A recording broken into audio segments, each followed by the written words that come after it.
All right, today we are going to be talking about two different lessons. We're going to be working on Chapter 10, Lesson 3.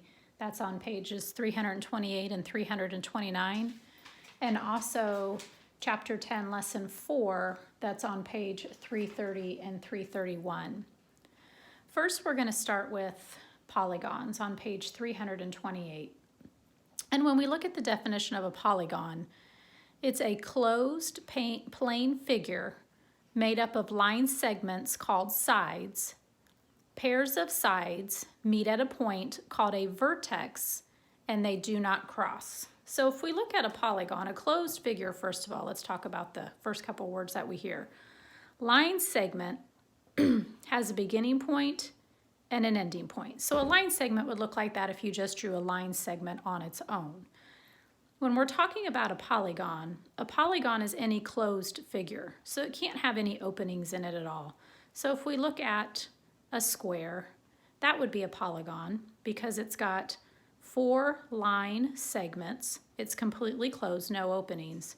If we looked at a triangle, same thing. It's got 3 line segments, completely closed, no openings. If you had something that looked like this, that would not be a polygon because it's got an opening in it. So that would not be a polygon. Now, we also talked about that where the line segments meet, we call that a vertex. We talked about a vertex last week when we worked with our protractor as well. So this would be a vertex right here where those line segment meets. This would be a vertex right here where they meet. This would be a vertex right here where they meet. This would be a vertex right here when we meet. And remember, the plural for vertex is vertices. So in this square, we have 1, 2, 3, 4 vertices. Triangle, the same way. We would have a vertex right here. We would have a vertex right here. We would have a vertex right here.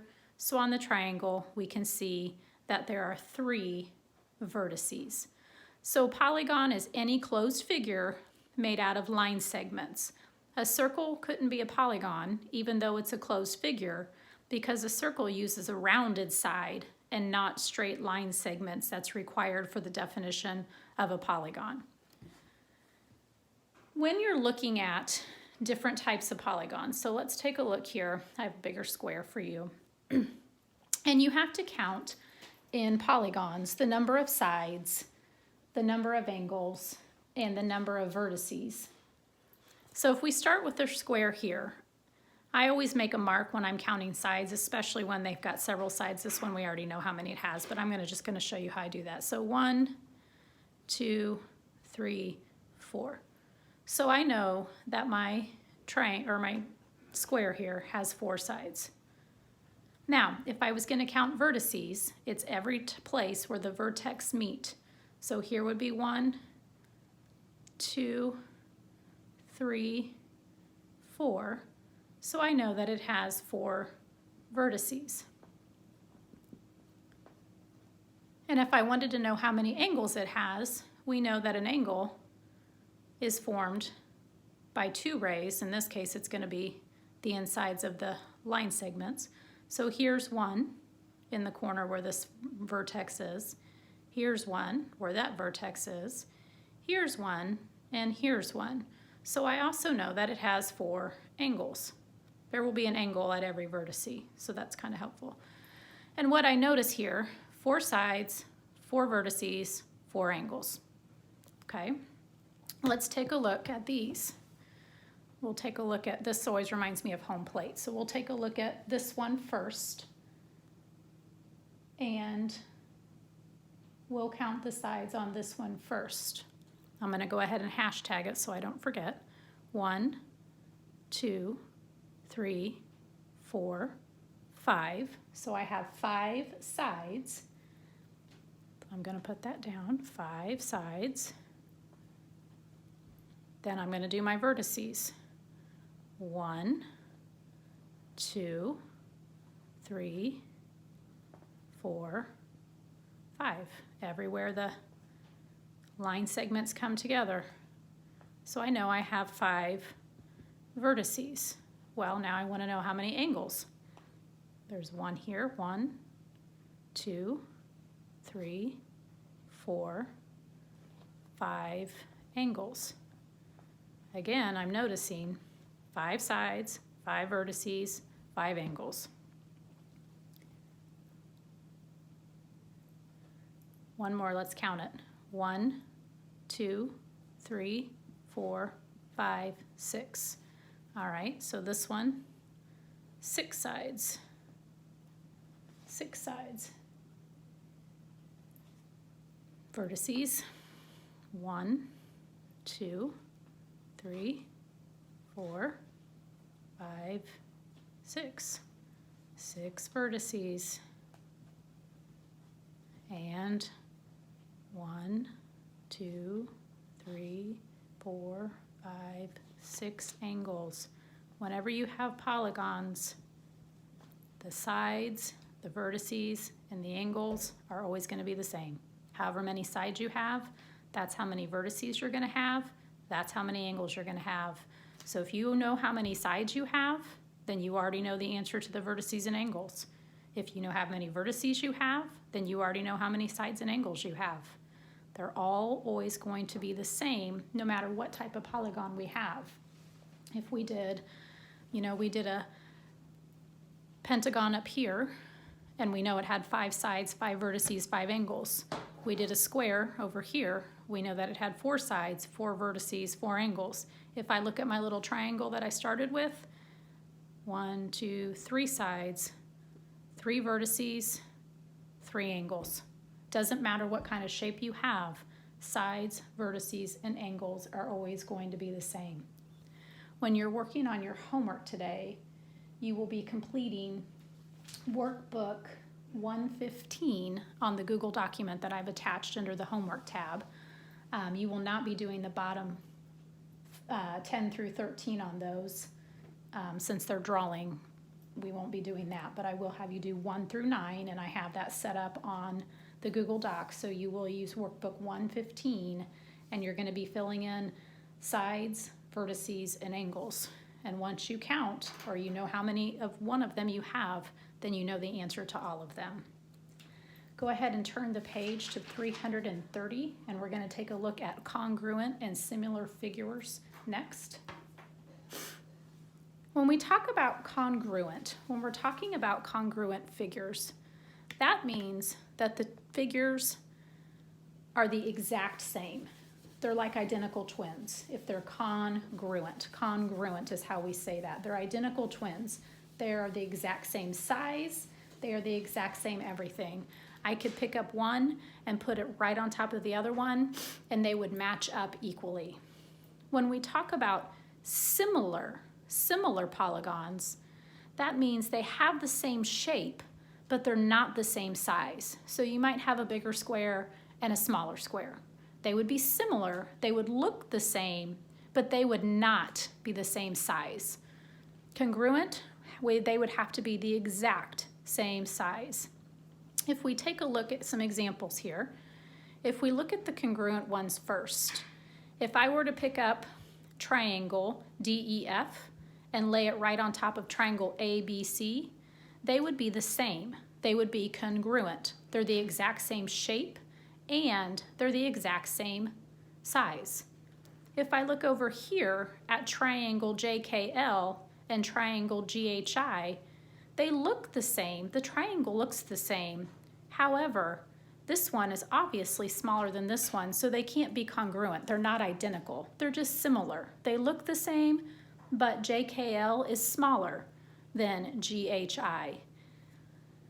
If you look at, and I'm just going to point this out to you guys, this triangle and this triangle, they're not congruent or similar because they don't look alike at all. So even though they're both triangles, they're not similar because this triangle is not, this one's a right triangle. I can see it's got a right angle right there in it. So this would be called a right triangle. This one has 3 acute angles in it. So these aren't either. This can't be similar or congruent. Even though they're both triangles, they can't be either because they're not the same. They don't even look the same. In order to be similar, they have to look the same. One just is a different size than the other one. And how we write this, so let's take a look at this. The symbol for congruent is kind of strange. It's like a wavy equal sign with a line under it. And then for similar, it's just one wavy line. That's all it is for similar. So congruent, you've kind of got a wavy equal sign with a straight line underneath of it. And for similar, if you were writing that word as a symbol, it would just look like that little wavy mark. So this means is congruent to, this means is similar to. And how we would write these, if I was actually going to write them down, I would write triangle, and it's just the shape of a triangle. That's how you identify it. ABC, which is this one, is congruent, the wavy equal sign with the line under it, to triangle DEF. If I was going to look at this one, triangle GHI is similar, just that wavy line, to triangle JKL. So that's how you would write those if you were going to write that they were similar. Now, the other thing when you're looking at these, sides and angles are congruent or similar in the same way. So if I'm looking at this here, I know that this could be called, of this triangle, side AB. Side AB is going to be congruent to side DE. Since these two are the exact same, I know that this side and this side are congruent. They're the exact same. Same here. Side BC would be congruent to side EF. I know that those two, if I took this one and laid it right on top of this one, they would match up. Same with AC. Side AC is congruent to side DF. So if you were to write that out, and I'm just going to show you on here, if we had, I'll leave those showing, if we had, remember we put the line above them for side AB, wavy equal sign with the line under it, is congruent to side DE. That means that those two sides are the exact same. Same thing here. Side BC would be congruent to side EF. They would match up perfectly, as would AC and DF. Now, the other thing that would match up are the angles. If I were to measure angle A, it's going to be the exact same as angle D. They're the same. They're congruent. So angle A is congruent to angle D. If I look at angle B, what angle do you think it would be congruent to over here? If I said angle B, what angle is it going to perfectly match up with? Yeah, it's going to match up with angle E. And if we look at angle C, which angle do you think it would be congruent with? Yep, angle F. So those also match up as well. Not only do the sides match up equally, but so would the angles on that one. Now, if we look at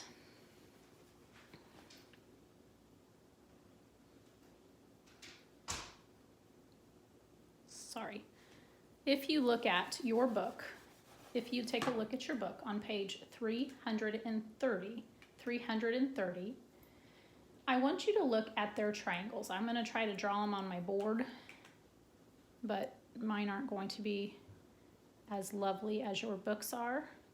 They're also right triangles. They are identified as HGI and KJL in your book, and they are at the bottom part of the blue box on page 330. They're at the bottom part of the blue box. Let me write those out. The bottom part of the blue box on page 330. Now, if we're looking at these two triangles, we can tell that they are similar. They are not congruent because they are two different sides. GHI is smaller than JKL. They're two different sizes. So I know that GH is certainly not going to be congruent to JK because they're two different size triangles. I know that if I picked this one up and laid it over here, it's going to be shorter. So that doesn't work. However, they're similar. I could have triangle GHI is similar, that weird little, to triangle JKL. They're similar, but they're not congruent, so the sides aren't going to match up. However, the angles are going to match up perfectly. The angles will still be congruent. So if I look at this little guy, this little triangle here, and I look at angle G, and I measured it with my protractor, it's going to give me the exact same measurement as angle J. They're going to be the exact same. And if you look in your book on 330, you can see both of them have the right angle mark there. So we know both of those angles are 90 degrees. So even though these triangles are similar, those angles are congruent. So I would still put angle G is congruent to angle J. They're still the same. Same on angle H and angle K.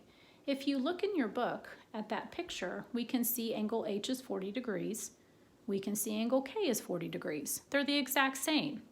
So even though they're similar figures, their angles are congruent. The angles themselves are congruent. So angle H is congruent. It's the exact same measurement to angle K. And the same goes for I and L. They're both 50 degrees. They're the exact same. So we wouldn't use similar in this case with the angles because the angles always match up on similar figures. So angle I and angle L, exactly the same. So we would actually use congruent in that case and not similar because they are the same measure. The triangles themselves are similar, but the angles are actually congruent. So what you're going to be doing on your assignment today for this page is you're actually going to be working right out of the book. I've assigned 1 through 10 to you out of your book, and you'll complete it on the Google document that's in your homework.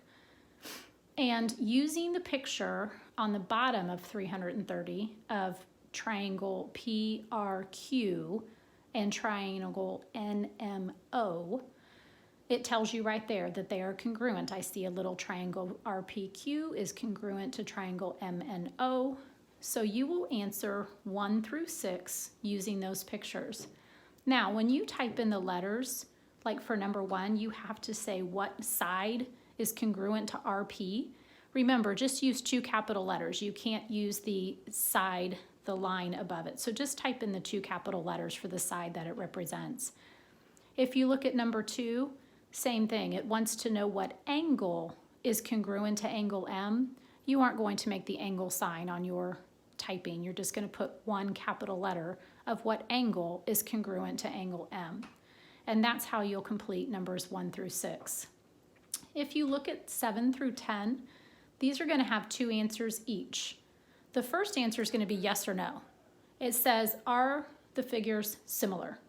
So if they're similar, you're going to write yes, and then tell me why they're similar. If they're not similar, then you're going to put no, and then you're going to tell me why they're not similar.